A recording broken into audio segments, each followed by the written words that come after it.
Motorola has always been a high-technology company. For over 60 years, the company has competed by offering cutting-edge products that are rugged and highly reliable. By the 1970s, every business that Motorola was engaged in, communications, semiconductors, consumer electronics, was targeted by the Japanese. If the company were to survive as a global competitor, the way it did business would have to change radically.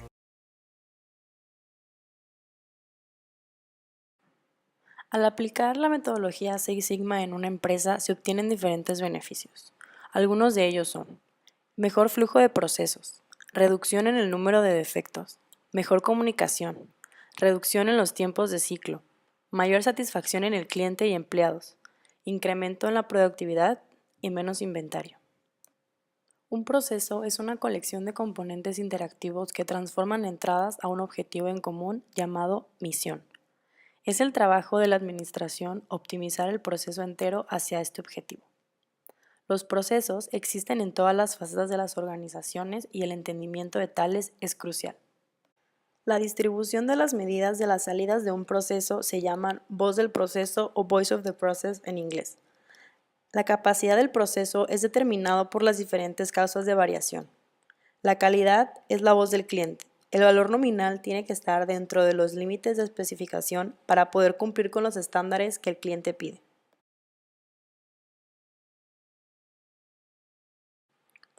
El ejecutivo senior es el que da dirección y alineamiento necesario para el éxito del Six Sigma. Los miembros del comité ejecutivo son los que se encuentran en lo más alto de la administración de una organización y promueven activamente el Six Sigma en toda la organización. Un Black Belt es un agente de cambio de tiempo completo y un líder que puede no ser un experto en el proceso que se está estudiando. Un Green Belt es un miembro del equipo del tiempo parcial, 25% de este, para proyectos complejos y actúa como líder del equipo para proyectos simples.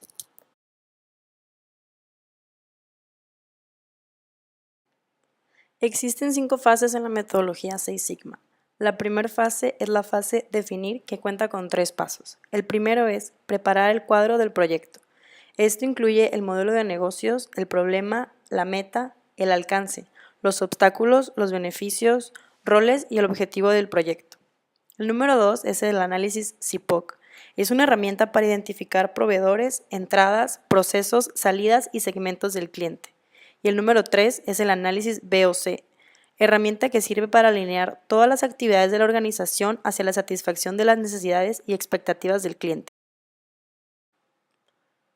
En esta fase, el líder del equipo da la información para la parte definir. El Master Black critica la teoría del Six Sigma y su metodología. Un encargado de finanzas critica el impacto financiero. Un encargado de tecnología critica los aspectos de la computación. Un Champion critica las políticas de recursos del proyecto. Y un Master Black Belt aprueba la fase definir y da luz verde a la siguiente fase. La fase número 2 es la fase medir, que tiene 3 pasos. El primero es desarrollar una definición operacional para cada CTQ. El 2 es conducir un estudio R&R para cada CTQ y el paso número 3 es recolectar un baseline pasivo para cada CTQ para determinar si es estable y está distribuido normal. Es de mucha ayuda que los miembros del equipo visualicen el siguiente proceso como esbelto, porque provee un punto de partida para entender la manufactura esbelta y es útil para eliminar desperdicios en casi todas las áreas de la organización. También promueve la disminución de tiempos de ciclos, reduce la complejidad de los procesos, disminuye los costos y los recursos necesarios en medio de cada entrega de un servicio o producto. La fase a analizar es la siguiente. Esta contiene 10 pasos. El número 1 es identificar las X para el proceso. 2. Identificar las X relacionadas a cada CTQ. 3. Identificar las X de alto riesgo.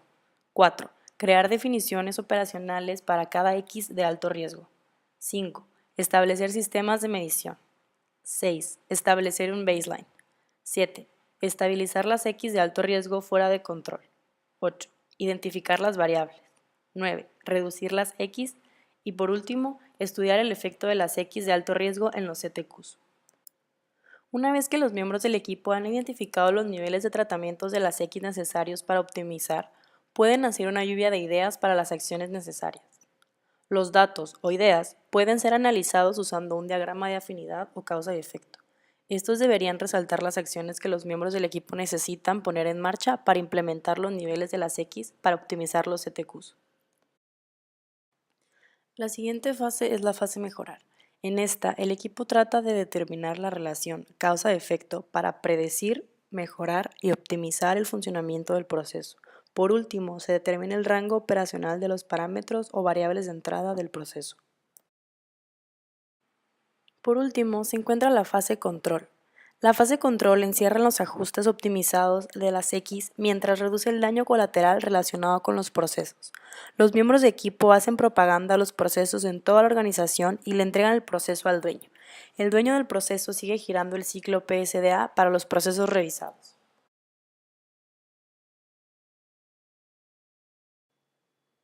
Existen dos tipos de estadística, la descriptiva y la inferencial.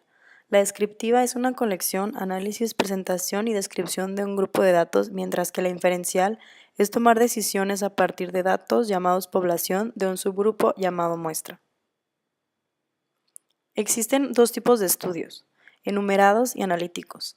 Los estudios enumerados se utilizan para sacar conclusiones acerca de una población, y los analíticos son utilizados para estudiar los sistemas causa y efecto de un proceso para mejorar el funcionamiento futuro de un proceso.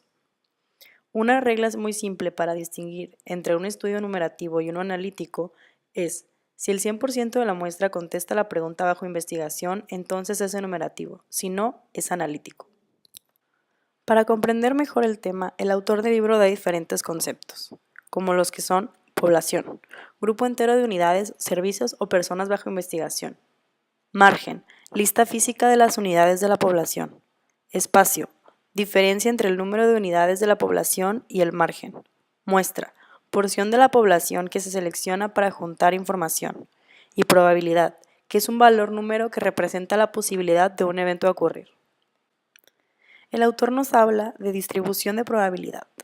Una distribución de probabilidad para una variable aleatoria discreta es una lista de todos los posibles resultados y sus probabilidades de ocurrir. Como todas son posibles, la suma debe de ser 1. La distribución binomial. Las propiedades de una distribución binomial son: 1. La muestra consiste en un número fijo de observaciones llamado n. 2. El evento elemental está clasificado en una de dos categorías excluyentes y colectivas, llamados éxito o fracaso. 3. La probabilidad de un éxito es P y la de fracaso es 1 menos P. 4. El resultado de cualquier observación es independiente de otra observación. Distribución Poisson. Las propiedades de una distribución Poisson son las siguientes. 1.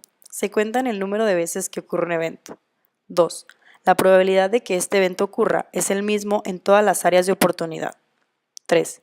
El número de eventos que ocurren en un área de oportunidad es independiente de las demás. 4. La probabilidad de que 2 o más eventos ocurran en un área de oportunidad se acerca a 0 cuando el área de oportunidad es más pequeña. Distribución normal. Las propiedades de la distribución normal son las siguientes. 1. Tiene forma de campana y es simétrica en apariencia. 2. Sus medidas de tendencia central son iguales, media, mediana y moda. 3. Sus probabilidades están determinadas por su media y desviación estándar. 4. Tiene un rango teóricamente infinito.